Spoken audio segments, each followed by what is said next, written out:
Fala pessoal, boa noite, tudo bem? Espero que todos vocês estejam bem e vamos para a nossa próxima assinatura, né? Próximo vídeo da assinatura, na verdade.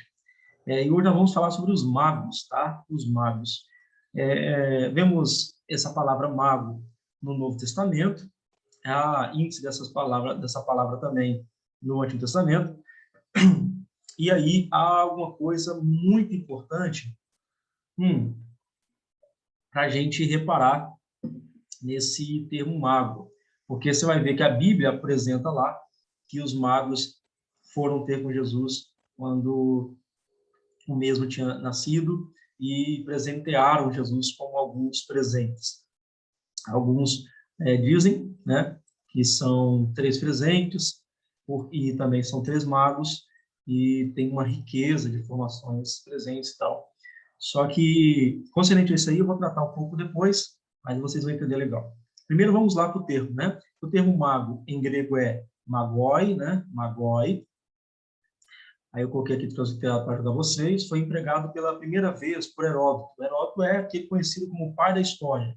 Então, quando você vai estudar a história antiga, você vai ver Heródoto, aquele que escreve sobre o Egito, aquele que escreve sobre a Babilônia, aquele que escreve sobre a Pérsia, e por aí vai. Então, o Heródoto, ele é tão famoso, tão grandioso, que algumas cidades gregas diziam que ele vinha de lá. Então, não tem muito bem certo o lugar exato da onde Heródoto veio, porque eles ficam dizendo que Heródoto é de certa cidade por tamanha glória, tamanha honra que ele teve por causa dos seus escritos. E vários escritos fantásticos e fundamentais para descobrirmos e atualizarmos sobre a história antiga. Beleza? E quando eu me refiro à história antiga, eu me refiro sobre os povos como os gregos, como parte da Mesopotâmia e por aí vai.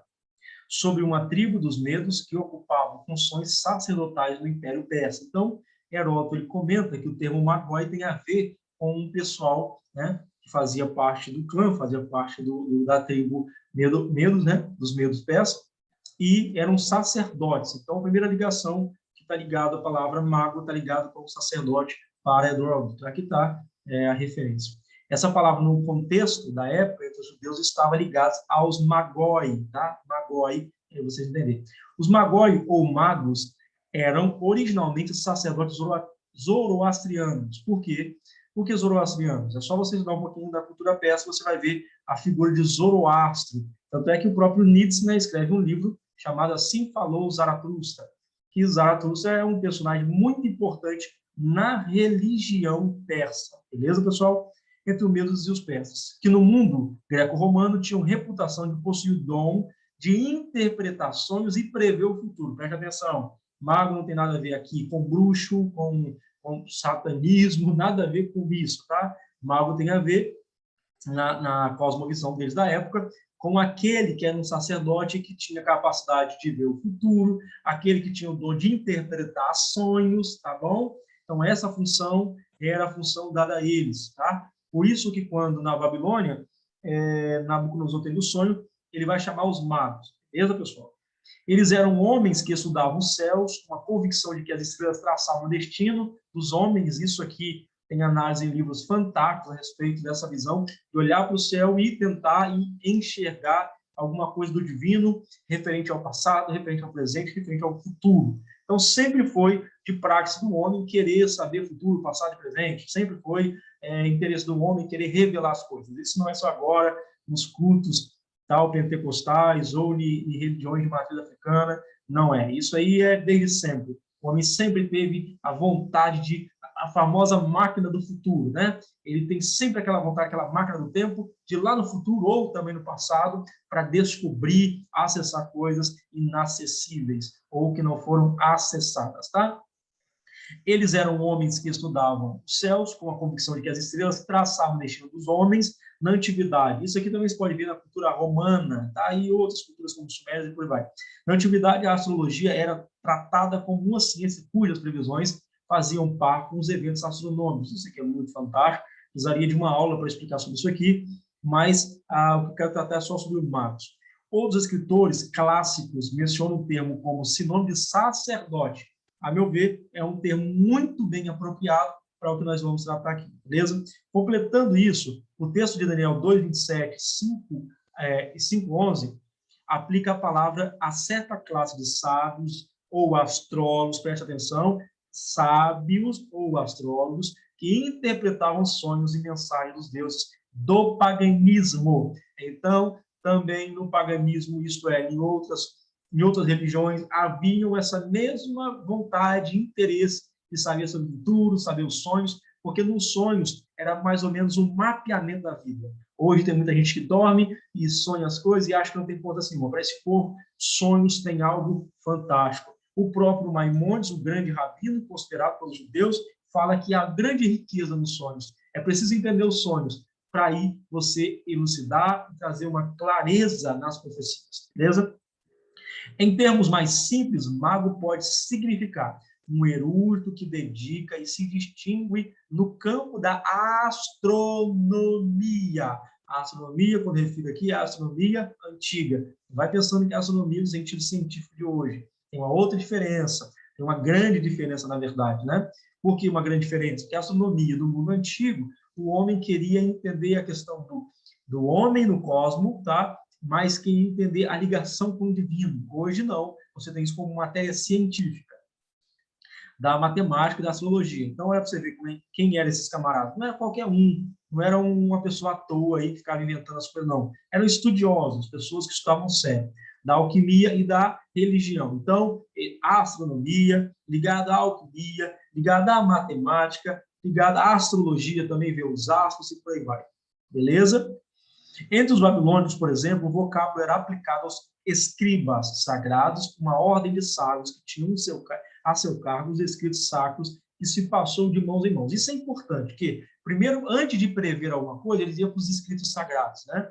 Os escritos que eram anteriores a eles. Isso é muito importante, porque nós, como cristãos, devemos ter pelo menos um pouquinho dessa mentalidade, de entender o seguinte, entender que as coisas têm derivado do escrito que é sagrado, as coisas derivam dali se faz a interpretação, não é a gente achar que as interpretações estão prontas e a gente pode interpretar qualquer coisa, não é assim, pelo menos esse é o viés cristão, beleza? Vamos continuar.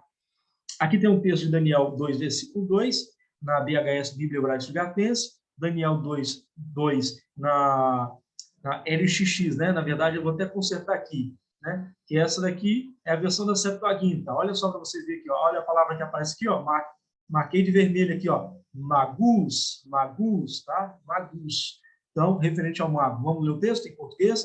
Na ACF, Almeida Corrigida Fiel. Então, o rei mandou chamar os magos, os astrólogos, os encantadores e os caldeus para que declarassem ao rei os seus sonhos. Olha só que importante. A eles vieram e se apresentaram diante do rei. Beleza, galera? Aqui nós temos novamente, texto de Daniel, capítulo 5, versículo 11. Só você olhar aqui, ó. Eu já deixei aqui, ó. Beleza? São esses textos aqui que eu estou lendo. Daniel 5:11 na VHS, Bíblia Hebraica Estudiantense. Daniel 5:11 na Septuaginta. E aqui está aqui, ó. Magon, tá vendo? O que muda aqui, na verdade, é o caso de onde a palavra se encontra, mas é a mesma ideia, tá? É os magos, beleza? Vamos lá para o 5:11, Almeida Corrigida Fiel. Há no teu reino um homem no qual há o Espírito dos deuses santos. Olha para você ver. Está falando de quem aqui, gente? E nos dias de teu pai se achou nele luz, inteligência e sabedoria, com a sabedoria dos deuses. E teu pai, o rei Nabucodonosor, sim, teu pai, o rei, o constituiu mestre dos... Opa. Mestre do que, irmãos? Quem? Ele está falando de quem aqui, gente? Está falando de quem aqui? De Daniel, galera. Quem era mestre dos magos? Ó, lembrou até da Caverna do Dragão, né?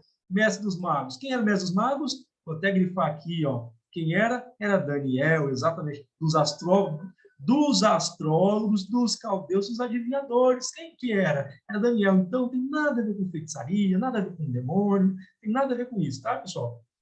Talvez o vocábulo mago, no Novo Testamento, tenha assumido uma posição negativa generalizada devido aos acontecimentos que envolveram Simão e Elimas. Depois você olha na sua Bíblia, Atos 8, 9 a 24, Atos 13, 4, porque vai falar Simão Mago, e aquele homem lá terrível que o Novo Testamento torna toda a sua história espúria, tá? Então, perceberam? Se você for olhar em Eusébio de Cesareia, na história eclesiástica, você também vai ver algo importantíssimo falando sobre ele, que eu acho que todo cristão deveria lá, uma vez ou outra, ler a obra de Eusébio de Cesareia, pelo menos essa, que é bem mais fácil encontrar, tá bom? Das várias obras que dele tem.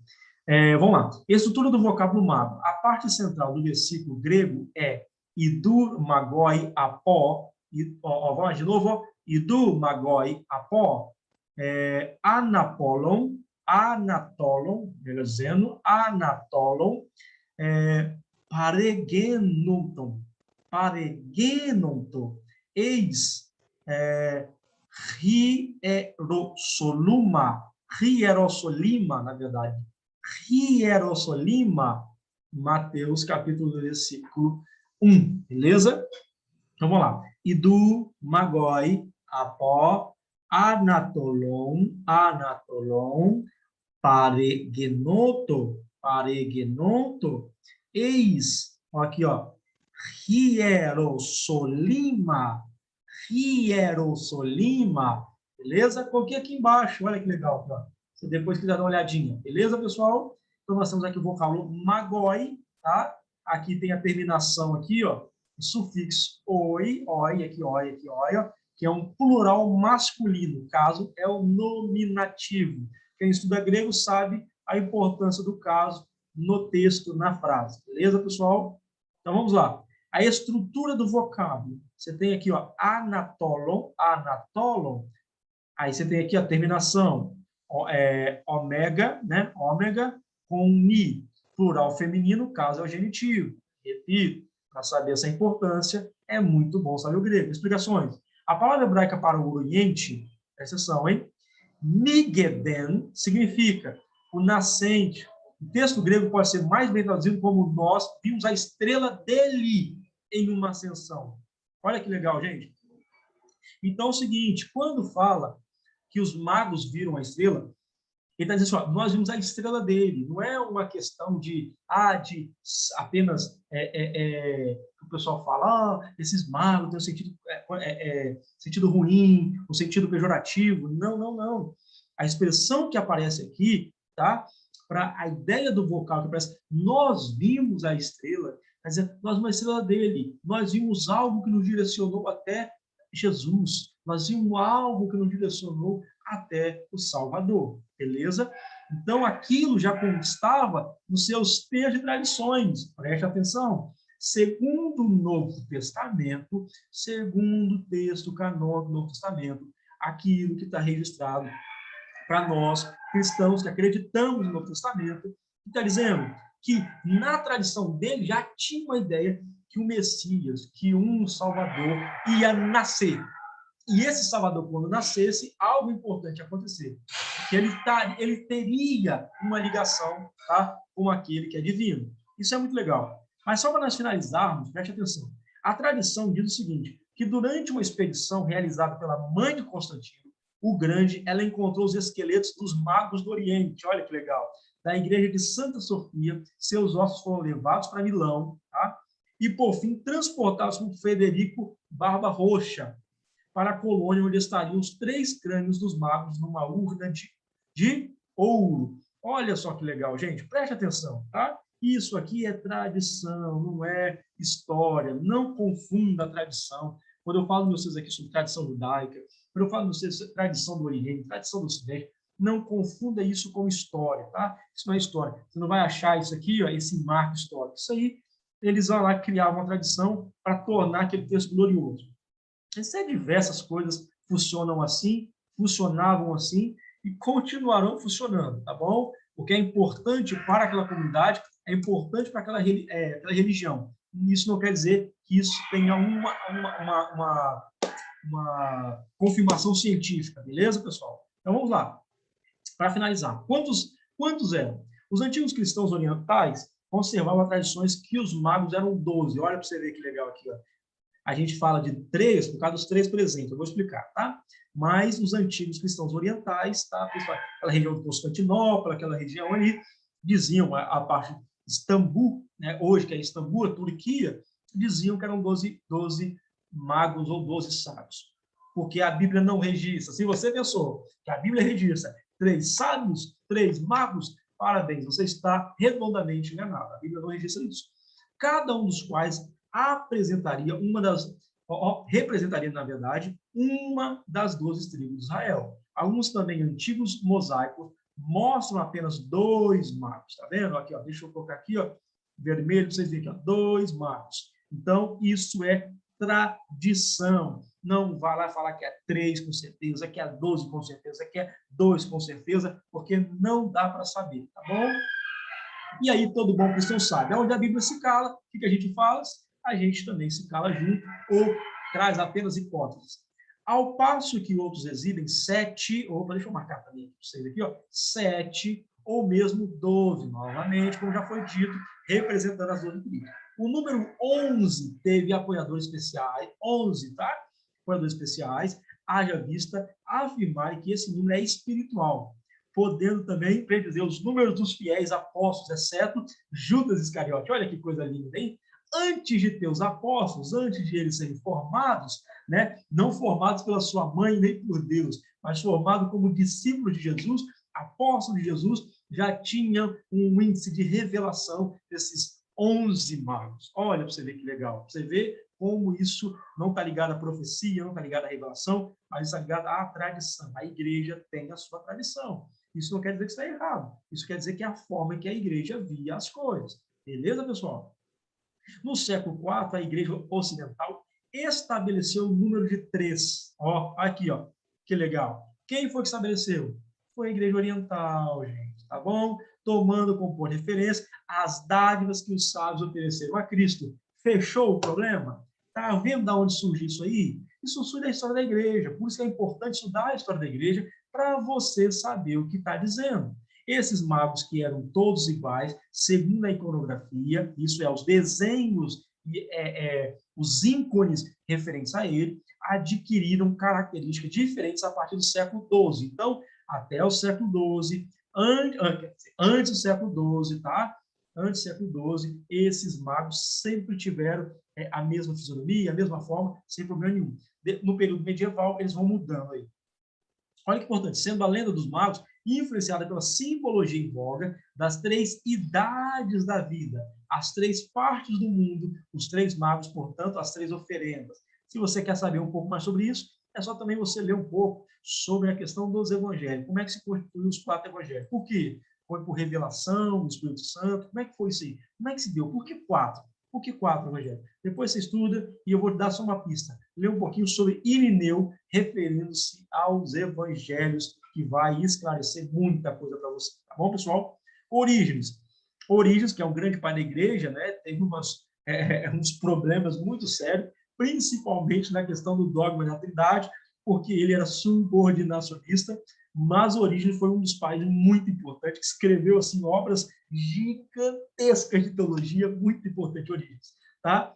Também aconselho vocês ler também sobre Orígenes e ler Orígenes também, direto da Patrícia. Enfim, vamos lá. Orígenes diz que de Balaão nasceu a casta e a instituição dos magos. Olha, ele está dizendo que havia florescido no Oriente. Eles tinham em suas mãos, por escrito, tudo o que Balaão havia profetizado, incluindo uma estrela procederá de Jacó e um homem nascerá de Israel. Tá vendo, gente? De onde vem essas coisas? Olha que coisa legal. Quando a gente estuda lá desde a origem das coisas. Orígenes, um pai da igreja que fala sobre isso. Os magos guardavam estes escritos somente para si. Consequentemente, lembra que eu falei em cima lá? Eles olham para os escritos e depois fazem as suas previsões. Então, isso tem um ponto muito positivo para a gente aprender com eles, tá? Quando Jesus nasceu, eles reconheceram a estrela e entenderam que a profecia havia se cumprido sobre o Números 37, Números 13, na verdade, verso 7. Beleza? Vamos lá sobre os presentes? Para ser rápido. Os presentes. As oferendas estão nomeadas por Mateus, eram o ouro, o incenso e a mirra, tendo por base esses 3 produtos do Oriente. Por que eu falei lá no início, um dia ser 3? Deixa eu te falar. Por quê? Quando você vai para o grego fala baú, tá? Baú de presentes.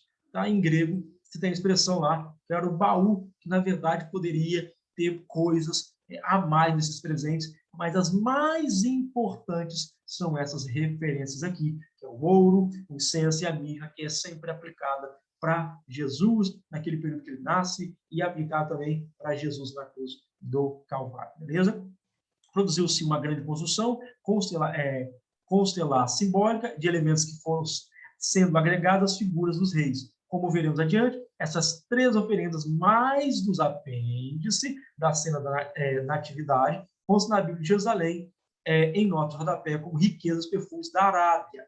Por isso, tá, gente, que aí eu não vou falar mais sobre isso aqui, mas é o seguinte, que esse bolso aqui ele é bem grande, tá? É bem grande, e se vocês quiserem depois, a gente pode continuar falando sobre isso, por isso está aí embaixo, dizendo que como continuaremos mais à frente. Mas tem uma coisa que é importante dessa ideia dos 3, tá? Que é dos 3 aqui. Você já ouviu falar o nome dos 3? Já ouviu falar o nome deles? Melchior, Gaspar e Baltazar? Então, são nomes dos 3 que a tradição possui. Na Bíblia tem escrito isso? Não, mas a tradição diz que eram esses 3 nomes. E é isso aí, pessoal. Mais um esboço, tá? Da nossa assinatura. Deus abençoe você, que Deus nos dá força para sempre continuarmos avantes aí para aprendermos sobre a palavra de Deus. Um grande abraço, Deus te abençoe.